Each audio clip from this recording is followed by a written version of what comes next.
Sunday morning back at my place. You could sleep late, I don't mind. Break some eggs, make a mixtape, and let it play like 20 times. I ain't got no money, but I got lots of time. So let's spend a little, live a little, cause every day the sun will rise. Wake up! Alright, Komba, what's up with these Japanese salary, man? Come on, what's up with this Japanese salary, man?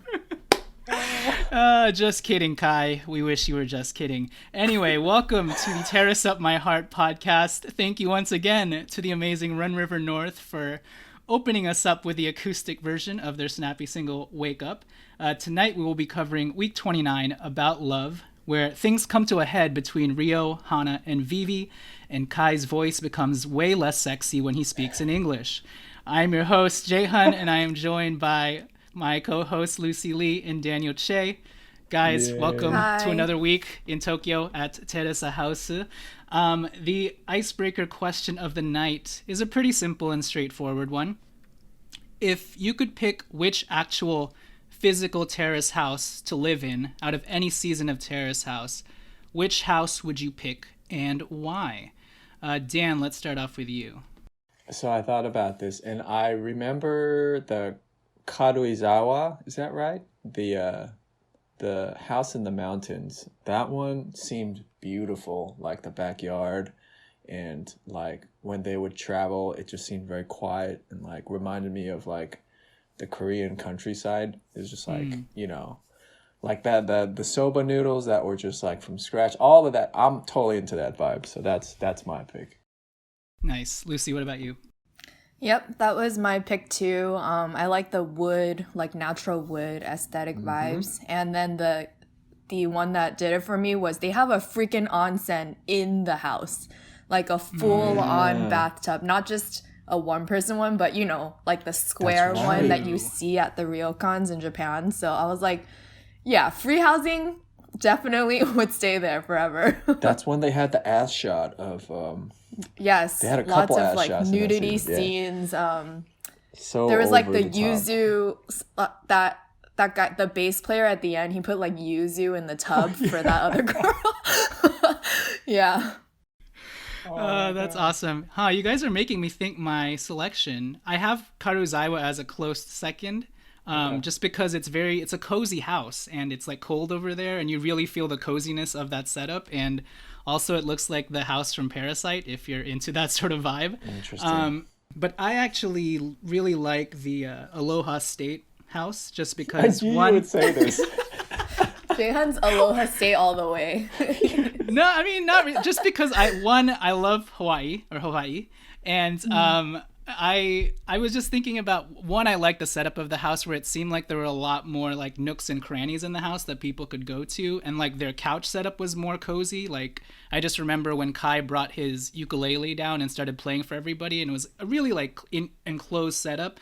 But they also had like an upper living room, and then they also had like a cozier upper playroom or whatever with beanbags or something that Avion and Yuya would be at and stuff. So I like the setup. I like the open space as well, but also I like how it overlooked Hawaii. Yeah, like when they went beautiful. to the outside and they could see everything. And I'm just imagining like how nice it must be at night to just have like that ocean breeze come in. And I don't know. I think it's more that I like Hawaii and that I like where it's located, but I also kind of like the interior of the house. But Karuizawa for sure is a close second. So yep, Those are our favorite terrace houses. All right, before we dive into our recap, just wanted to remind you guys that you can find this podcast on the Apple Podcast iTunes app.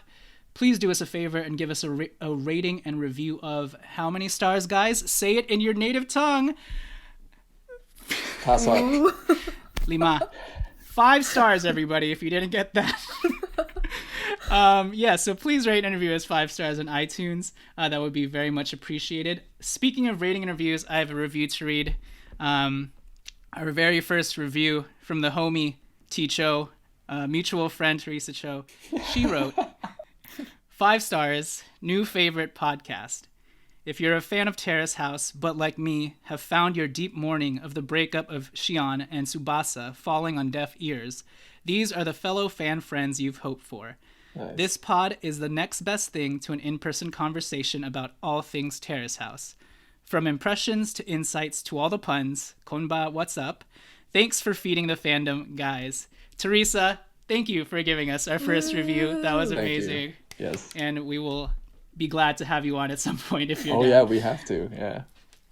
Also, with regards to our socials, please follow us on Twitter at Terrace Heart Pod.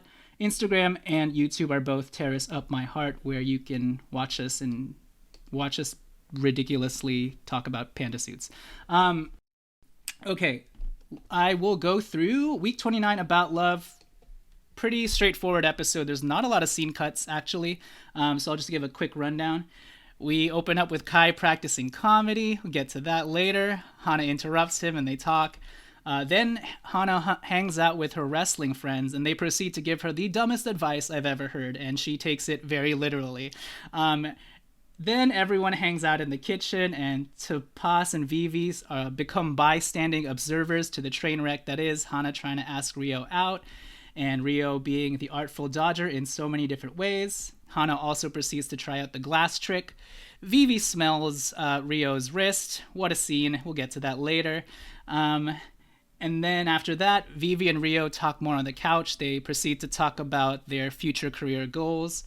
Vivi asks to wear Rio's hoodie, while Hana spies on them from the upstairs window. After that, Emika and Hana eventually come down to join. And while Emika and Vivi talk to each other, Hana corners Rio again. More awkwardness ensues, something about Oppai pubs, Oppai Gangnam style, and that ends that scene.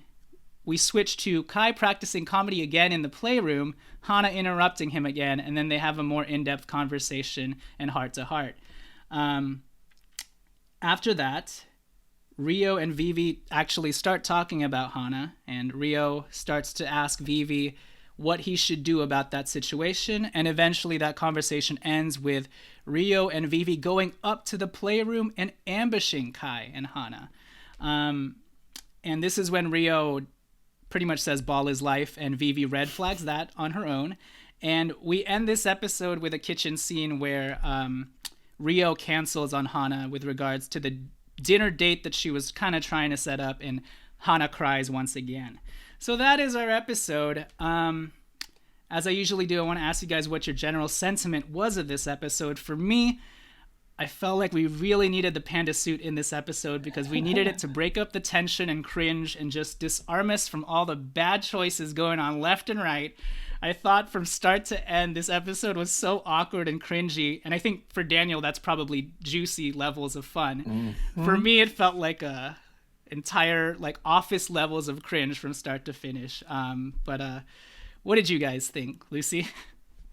I think if I could sum it up, Vivi kind of has a quote towards the end where she's like, I don't like this confusing situation. It makes me exhausted. And I feel like that pretty much sums up the episode. I felt the same way. It's just a lot of, like, are you going to say something or not? And then you're just like, as a viewer, you're just kind of, you feel very congested with all the stuff that's not happening.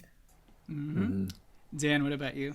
I thought Emika, we'll get to this later, but I thought she summed it up, or the panel summed up what she was feeling pretty well, in that it feels like the nervous house and everyone's kind of tiptoeing around each other. And I don't know, we were chatting right before we hit record, but I recall I thought this episode had a lot more juice in it, but it was kind of just a lot of awkwardness. So think I agree with you guys completely. Yeah, and don't even get me started on Yamachan throwing Tapas under the bus again by saying, I don't think I've ever seen someone screw up so many times. And I was like, it was 2 instances. What is going on here? But anyways, let's move on to our awards. Highlight of the night. Dan, let's start with you for your highlight of the night. Okay. It has to be them catching Hana peering over. And this episode might go long because I'll try to keep it as short as possible. When I first saw that, I was like, ooh, I don't like Hana, right? Like, what is she doing? She's such like a child, right? Like, she's like snooping into other people's business. You know, I felt that way for a couple weeks, and now rewatching it, actually, I'm going too far. That was the juiciest scene. Yes, that's all. Okay, you're going to stop it there? Okay. Yeah. I would say it would have been juicier if she was in the panda suit and you only saw the ears. but but yes, that is a good highlight. Lucy, what about you? I mean, to expand on that, the layout of this house is interesting, right? That they do have that peephole, and no other house has that. And it's only from the girls' room for some reason. So I feel like the producers did some deep, planning for that one. But the first the first Terrace House season actually had a similar setup. The second house that they did, they had like an open pier roof. So maybe it's just like a Japanese interior thing. But okay, yeah, go ahead. I think mine has got to be the cup scene, the cup placement scene. And I got to give it up to the cameraman or editing or whatever for really zoning in on that moment that pretty much nothing, nothing really happened there, but the cameraman dialed up the drama so much that it was very good. That could have been a nothing moment, but because of the context given to us, like from the hangout at the restaurant with Hana and her friends, it just became this super like tense, like rooting for Hana thing that the viewer felt, and just props to the producers. Good stuff. Yeah, I was actually thinking a lot about the behind the scenes production of like once that conversation happened, then the producers must be telling the cameraman, please, one guy has to focus just on this cup if it even happens. And it might not have happened, but that's the fact that he was like, oh, there it is. And then someone also has to focus on her facial reaction. And it just, and her facial reaction was priceless because it was like this sheepish, like, I'm like, wow, how perfect is that, you know? So, and at one point she like flicks the cup close to him. She flicks her cup closer to him, and he's just oblivious as usual. So, oh man, now I need to do like an NBA replay in slow motion. Oh, yeah. Like, that is truly highlight of the night material. My highlight of the night is when Rio and Vivi are on the couch. And he opens up Vivi's sketch pad and he sees a sketch of a beautiful girl and he goes, whoa, is that you? And Vivi's immediately like, what the fuck? No, that girl looks nothing like me. And pretty much indirectly saying, bruh, white girls don't all look the same, okay? I just remember that he's like, whoa, is that you? And she's like, no. That girl looks nothing like me, and I was just cracking up. So, freaking Rio, dude, that was my highlight of the night. All right, let's move on to MVP, which I have to admit, this was a really hard week if we're looking at MVP as a positive award, and we're doing it based off of merit. But Dan, who was your MVP of this week's episode? I really liked how you guys chose your MVP last week. And I feel like I'm starting to notice that the episodes have a main character, right? And in this week's episode, it was Hana, right? It followed her to the restaurant. It followed her peering over. It followed her, consoling in Kai. And then at the end, it ends with her crying, right? Like, so there's an arc here. And back to this, why I chose this as the highlight. So I remember when I first saw this, I was like, man, F Hana, she's like immature. Like she's such a baby, blah, blah, blah. But in context of when you look at it through the lens of like, this is her episode, she really has an arc that's admirable, right? She seems very like down to earth with her friends, and she seems very like sweet and nice and like friendly, right? Like I feel like I'd be able to hang out with her. But when all of this stuff happened, I was just like, no, like I don't know, like this isn't for me. I was like judging her like crazy. But I think when you look at it from that lens, like she is a human being, and she's really going through all of these emotions, probably for the first time in front of the world, right? So I think it's not fair to judge her like that. The fact that like as you see in later episodes, without any spoilers, like there definitely is an arc, and she is a really cool person. You know, it just sucks that we have to see all of the growing pains right now. And so for me, she's my MVP. Yeah, and I think also she had that moment where when Kai was trying to convince her, like, you're worth this, that she started to actually believe it. And she's like, yeah, look at my hair and I'm pretty cute, you know? So in that sense, it was kind of nice to see her gain some autonomy, even though, like, this episode for me a little bit, I felt like she kind of retracted a little bit. I was like, oh no, she kind of improved that last episode, but like the peeking and like all this and like not getting the hints, I was like, oh, she like totally backtracked. But I guess to your point, she is going for it at the very least, and probably going for it at the very first time, and so she kind of has to go through the crash and burn feeling of everything. So like her, I wrote in my notes, like her tragic flaw is like this situation with Rio. Like she's like making all this progress, and she, you know, she really comes off as a cool person, but as soon as like anything like happens with Rio, like her knees get weak, and like the worst parts of her take over the good parts of her, you know, and who hasn't been there, you know, not necessarily in relationships, but like where like one little thing like just completely overshadows everything else. And, you know, we're all human, and that's not the case. You know, sometimes it takes somebody saying, hey, that's not the truth. And it's valuable life experience for her moving forward. It's just unfortunate that it's caught on camera. Great. Lucy, what about you for your MVP? Mine, yeah, it was a toss-up between Hana and Kai. And since Dan made the case for Hana, I'll give my piece for Kai. If this was a movie, he'd be the best supporting actor to her main character arc. Just because, like, first of all, he gave us some more sampling of his stand-up. And say what you will about it, it's there. And then, yeah, the advice that he gives to her at the end, similar, I think, to the vibe I felt from the advice that Vivi gave to Tupas. The advice that Kai gave to Hana was very empowering and just kind of calling forth her identity to be like super deep or whatever, just like telling her who she already is and making her believe that for herself. So yeah, I could go either way, but I'll pitch my hat in for Kai. Yeah, for sure. I think for me, my MVP of the episode goes to Rio's odor, his smell, brought to you by water. No, I'm just kidding.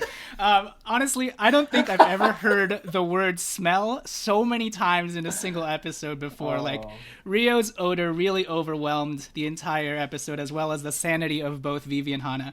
But on a serious note, I also decided to give Kai the MVP. Okay, nice. Because even in spite of the fact that he was practicing some pretty terrible setup lines for his comedy set, he was really the only other scenes that broke up all of the cringe between Vivi, Hana, and Rio.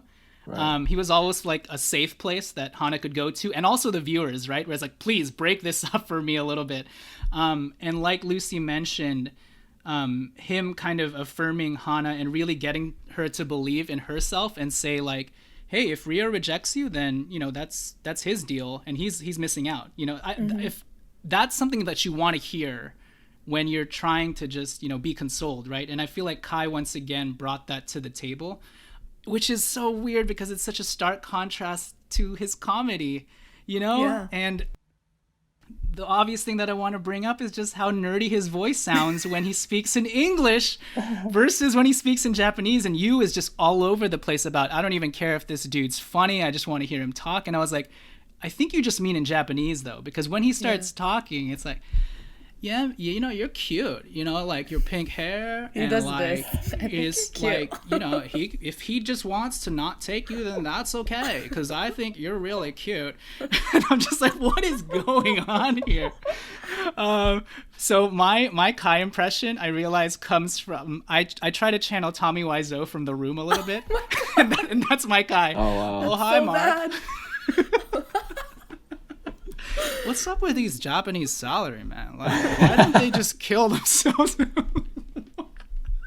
Okay, anyways. Oh, man. But yes, Kai is my MVP for affirming Hana and breaking up the scenes for us. I think we'll take it to break there and then we'll resume the rest of our awards. So we'll be back. All right, we are back. So let's move on to most improved. And this was also kind of hard. I had to take a weird angle for this, I think. But Dan, who was your most improved player of the episode? Okay, this is kind of the dark horse, but I have to say Emika. I know the whole Oppai bar situation happened, right? But I feel like she's on the come up. Like she's starting to seem like more and more of a, a good hang, like a normal character. Mm-hmm. And so I don't know. I just appreciated her level-headedness in this tense time, I guess. And yeah, it's funny story. Well, I was rewatching and saw the whole panel talk about Oppai bars. I had to look it up, and I was on Sally's computer. And so I Googled it, obviously, and then please Google it for yourself. And I immediately had to go through history and delete it because I was ashamed. I Googled it too. Nothing bad came out, but it was an interesting topic to bring up. Okay, here's why she's my most improved player. I think, first of all, she's up in the room with Hana, right? And she's kind of like an anchor for her at that time. And then they both come down together. She didn't have to come down with Hana, but she was almost like creating a safe space for her. I felt like, and I think by creating like random conversation with Vivi, like kind of took the pressure off the room. Interesting. And so that's kind of what I saw. I also liked her talk, like how the panel referred to the nervous house thing. Like, I think, she, like everyone, is going through that, like, well, you chose to be on Terrace House. Like, why are you saying this? But like, again, even there, I feel like she's kind of looking for truth as shallow as whatever it may seem from the outside. Like, she's really thinking about things, and I think she's really trying. So that's a good point, because you could assume that because Hana was just stuck up there the entire time, that maybe she talked with Emika, or Emika found her and was like, what are you doing? And do you want to come down together? So that's an interesting point to bring up. And also, I think the most endearing thing that she did in this episode is obviously the very end where, they're cleaning and Hana just breaks down again. And then she's just there to kind of hug her and like have her lean on her shoulder. So right. Very good. Lucy, who was your most improved player of the episode? I guess since I gave MVP to Kai, I'll give the most improved to Hana.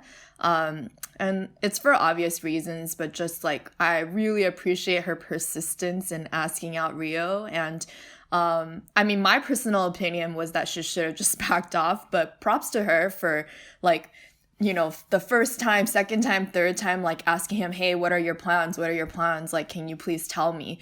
And I don't know, I feel like even though she knew that maybe deep down he would reject her, it was kind of encouraging to see her still try, as cringy as it was.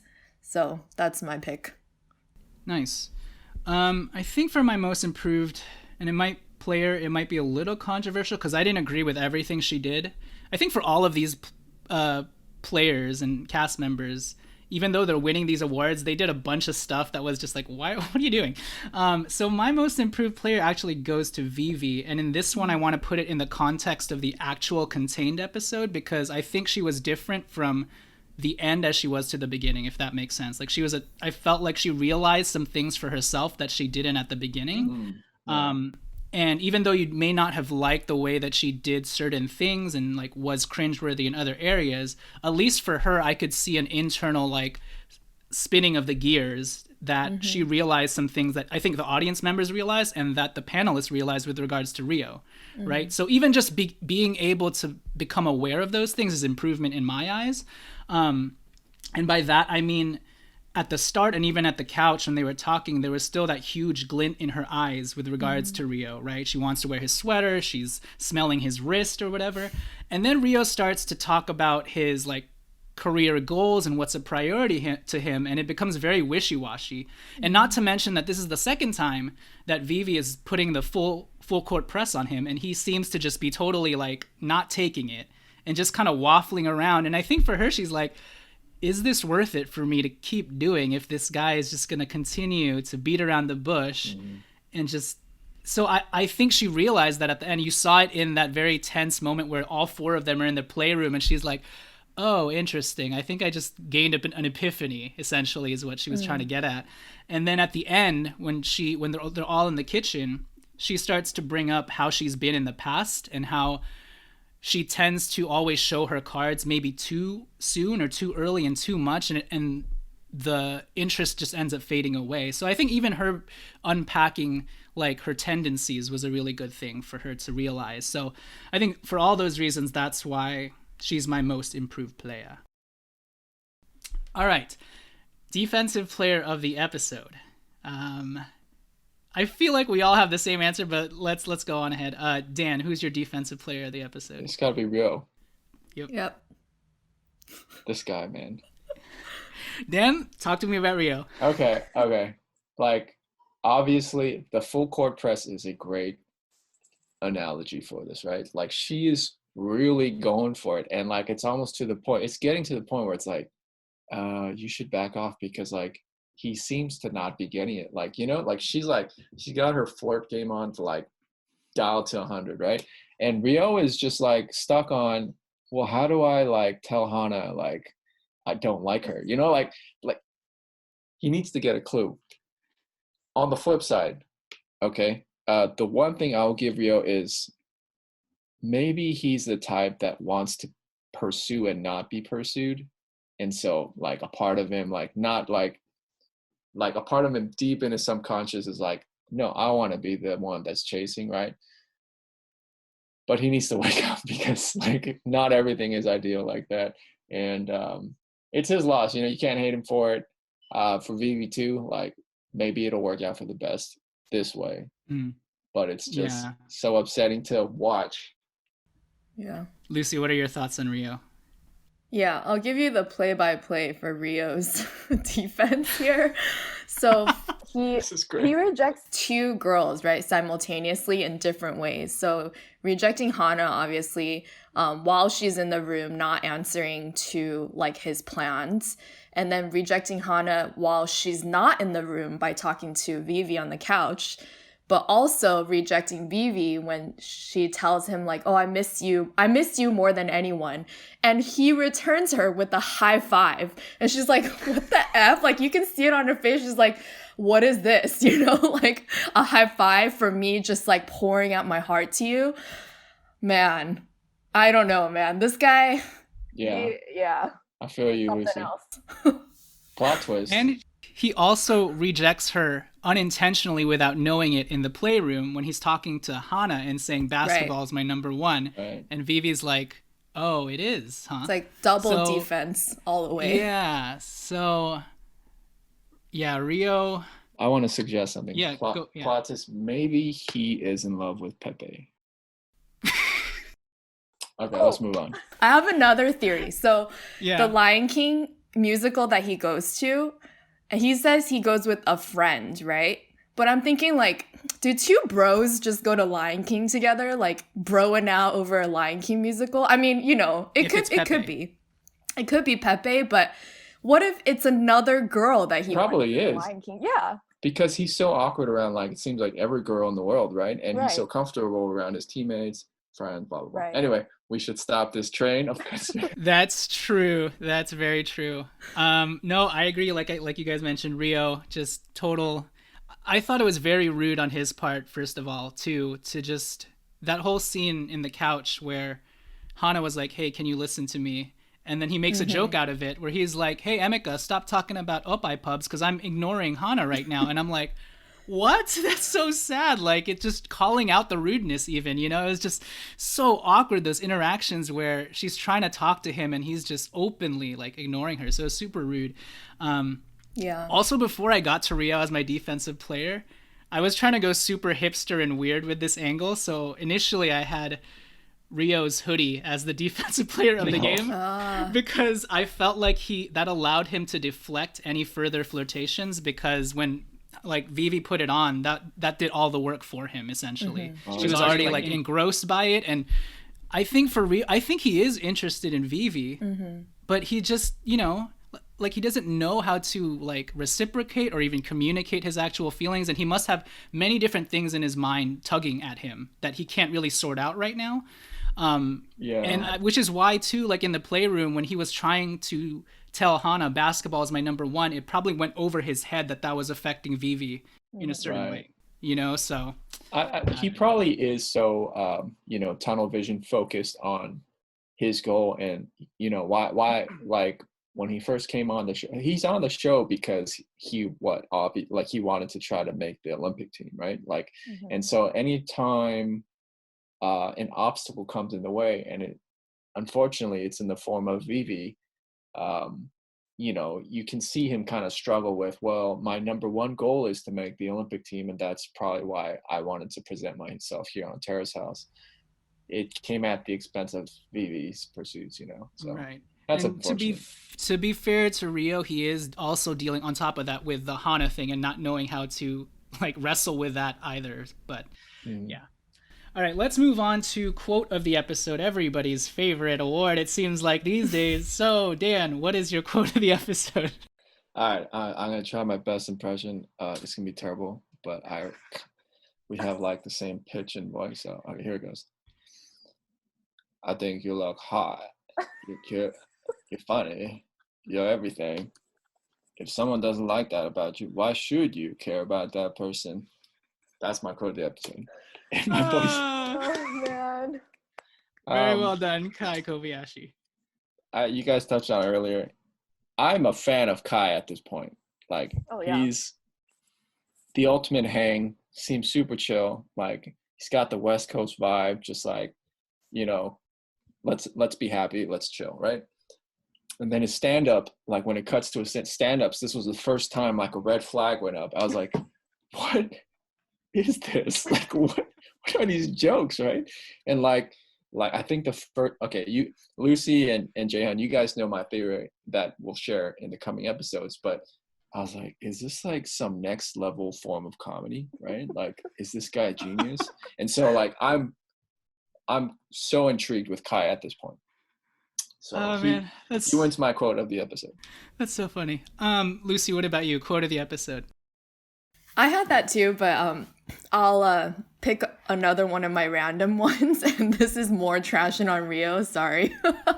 But when Hana's asking him, like, so when do you think the musical will be over? He's kind of muttering under his breath, like, it's like 2 hours and 20 minutes long. I guess 3 p.m. Like, he's like trying to do so hard to do the math to like make the time go out longer. Like, he really wants to say like, oh, it ends at like 9 p.m. from 1 to 9 p.m. But he's like, oh man, the musical's 2 hours and 20 minutes. I guess it ends around 3. Like, he has no choice. Yeah, he has no choice but to say like, I am free at night. And she's like, yeah, bro, I can do math. Like, it ends at 3. Like, you know. So that's my quote. 2 hours and 20 minutes. That is a very good observation. I did not pick up on that. My quote of the night is, hey, Calvin Klein. I'm just kidding. That's not my favorite quote. My favorite quote, okay, I'll set it up like Dan did. I realized the best quotes are when people set it up. Dan gave us that example. All right. Dining table, it's Vivi Tapas on one side, Rio and Hana on the other. Rio all of a sudden grabs Hana's hands and inspects her nails, which already I was like, man, stop doing stupid stuff like that if you're trying to get rid of this girl and trying to get her off your scent. Why even mess around with that? You know, it's very flirtatious. Anyways, he's looking at her nails and he's like, oh, sugoi. And she's like, kawaii. Sugoi. No, kawaii.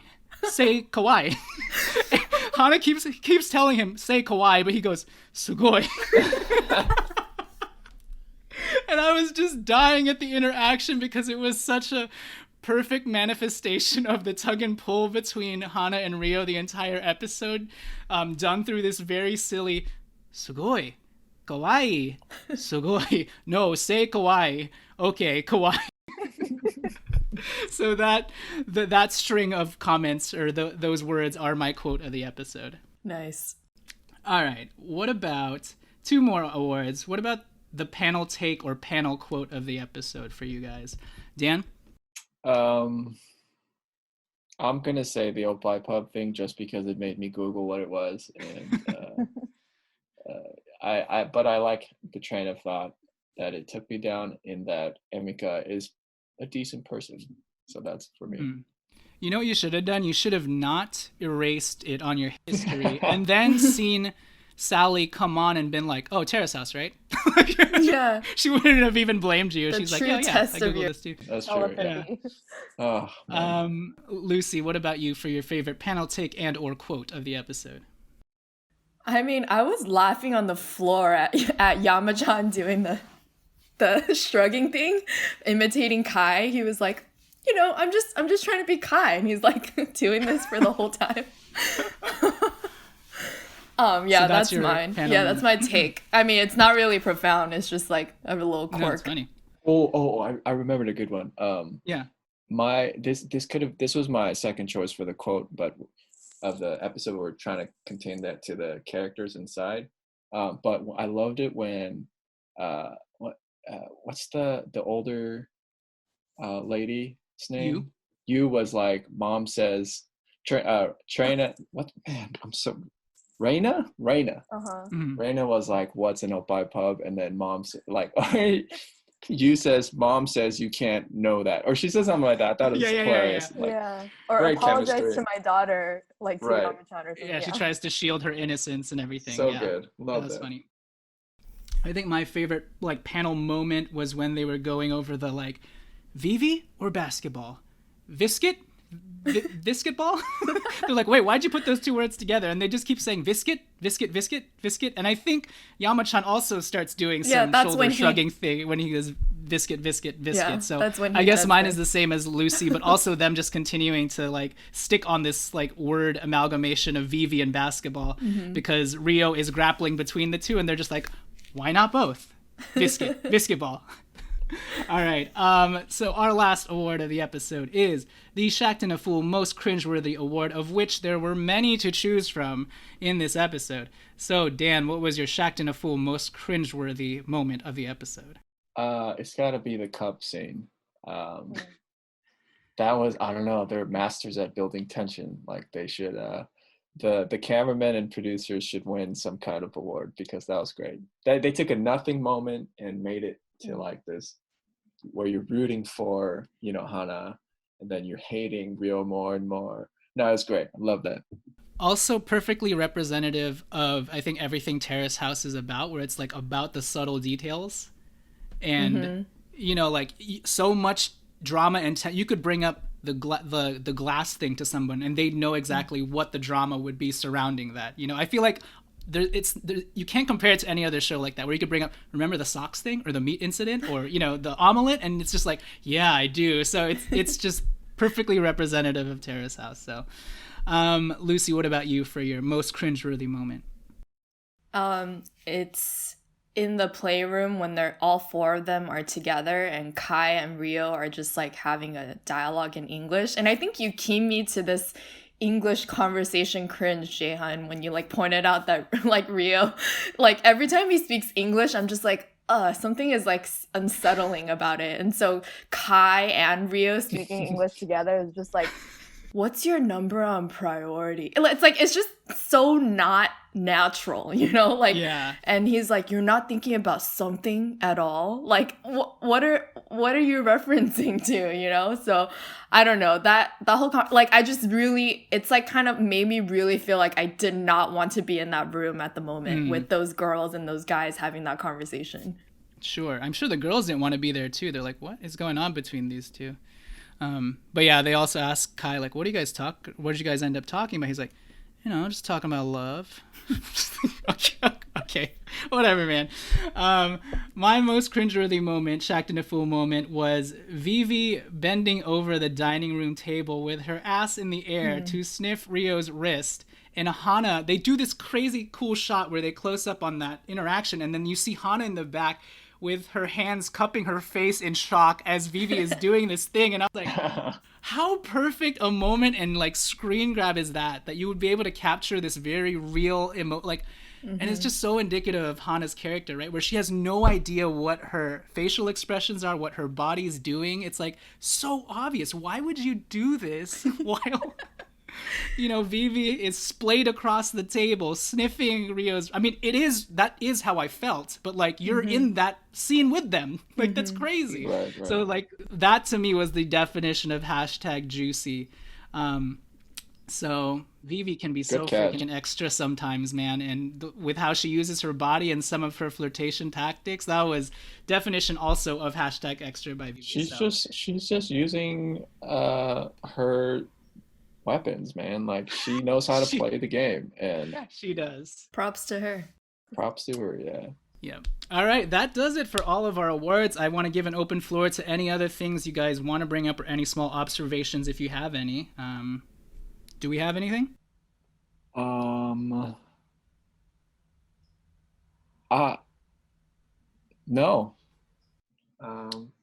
Pretty happy. Lucy? I'm excited with the episodes coming up. Oh yeah, for sure. Lucy, do you have anything, Lucy?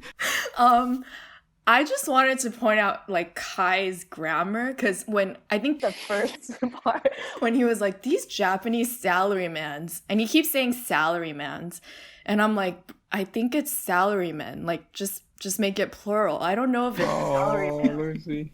I don't know.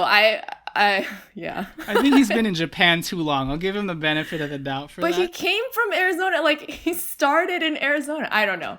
I'm sorry.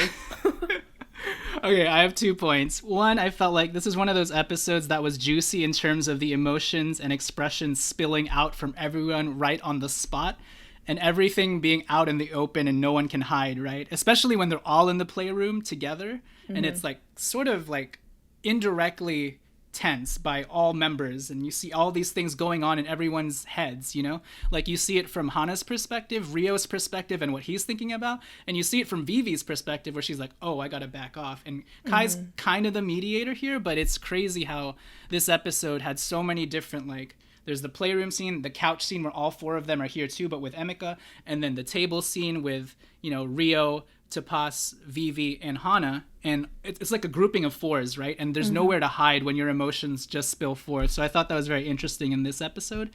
And then I did have one question to bring up to you guys, but one thing that I noticed was I was not particularly appreciative of how sort of patronizing Vivi kind of came off at the end. And I don't think she was intentionally trying to be this way, but when she's talking to Hana, and Hana is like, oh, I got a missed call from Rio. And Vivi's like, oh, that's good.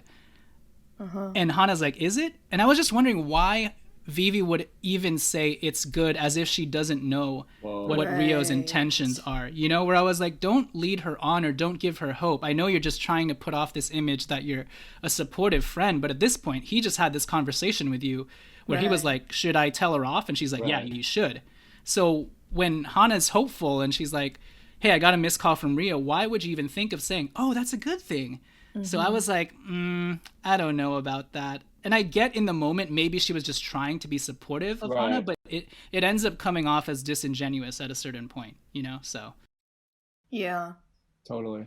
Wow, I didn't catch that. Yeah, that's a good catch. So, this is a great stretch of episodes. Like, if you ask me, like right now, do you remember the previous cast? I would say no, because like it's really rolling right here, and so yeah, I'm really enjoying these episodes right here. And we haven't even got into the full Kai stand-up set yet, so here we go. Buckle up. All right, with that said, thank you guys for listening to Terrace Up My Heart. As usual, please follow us on the socials. Follow Run River North. I think you guys just opened up a Patreon. Donate to them in this time. Everyone stay safe and healthy during quarantine. And with that said, we will catch you guys next time. See you, Lucy. See you, Dan. Bye. I can't wait for next week's greeting. Jane. We ain't got no money, but we got lots of time. So let's spend a little, live a little, 'cause every day the sun will rise. Wake up! Come smell the roses, oh, come take your time.